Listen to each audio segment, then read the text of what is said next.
પેટમાં જઈને જ દવાની જેમ અસર કરે છે. આ પાણી દૂર રાખે છે નાની મોટી અનેક બીમારીઓથી. આયુર્વેદ અનુસાર જાણો કુદરતી ફિલ્ટરના ફાયદા. મિત્રો, ઉનાળામાં માટલાનું પાણી પીવું ફાયદાકારક હોય છે. આ કુદરતી ફિલ્ટરની જેમ કામ કરે છે અને પીવા માટે શુદ્ધ પાણી પ્રદાન કરે છે. કેટલીક બીમારીઓથી બચવામાં પણ આ મદદ કરે છે. આજથી લગભગ 20 વર્ષ પહેલા મોટા ભાગના ઘરોમાં માટલા જોવા મળતા હતા. ધીમે ધીમે તેની જગ્યાએ નોર્મલ ફિલ્ટરે લઈ લીધી અને ત્યારબાદ આરઓના પાણી સૌથી શુદ્ધ જણાવવામાં આવી રહ્યા છે. બજારના દબાણમાં આપણે પ્રકૃતિએ આપેલા કુદરતી ફિલ્ટરને બેકાર સમજવા લાગ્યા.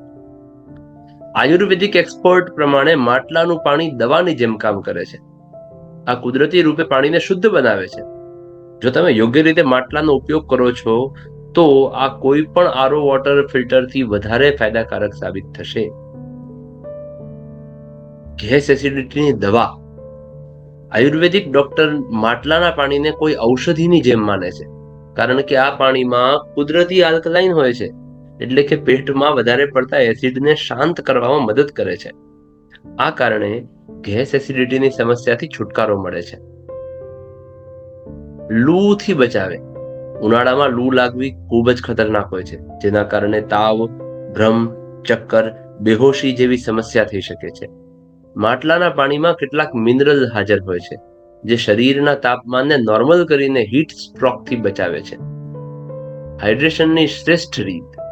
શરીરને હાઇડ્રેટ કરવા માટેના ગરમ પાણી જોઈએ, ના ઠંડુ. રૂમ ટેમ્પરેચર પર ઠંડુ થયેલું પાણી જ ડિહાઇડ્રેશનને દૂર કરી શકે છે. તેથી માટલાનું પાણી શરીરને હાઇડ્રેટ કરવા માટે શ્રેષ્ઠ છે. ચોથું, નેચરલ ફિલ્ટર છે માટલું. માટલાને કુદરતી ફિલ્ટર માનવામાં આવે છે. આ ગંદકી અને દૂષિત કણોને પોતાના નાના નાના છિદ્રોમાં બ્લોક કરીને પાણીને શુદ્ધ બનાવે છે. તેની શુદ્ધતા વધારવા માટે તેની ઉપયોગ કરવાની તમને યોગ્ય રીતની જાણ હોવી જરૂરી છે. માટલામાં પાણી સ્ટોર કરવાની યોગ્ય રીત. સૌથી પહેલા પાણીને 1 મિનિટ સુધી ઉકાળવું જોઈએ. ત્યારબાદ પાણીને ગેસ પરથી ઉતારીને ઠંડુ થવા દો. ત્યારબાદ તેને માટલાની અંદર સ્ટોર કરી દો. જરૂર પડવા પર આ પાણીને કાઢો અને પાછું ઢાંકી દો. આવી જ હેલ્થ ટિપ્સ સંબંધિત માહિતી મેળવવા માટે તમારા 10 મિત્રોને ચેનલ સબસ્ક્રાઇબ કરાવો જરૂર. અને એક વખત આખું તમે જરૂર વાંચ્યું છે તો તમારા ફેમિલી ગ્રુપમાં શેર જરૂર કરજો. ધન્યવાદ. જય શ્રી કૃષ્ણ.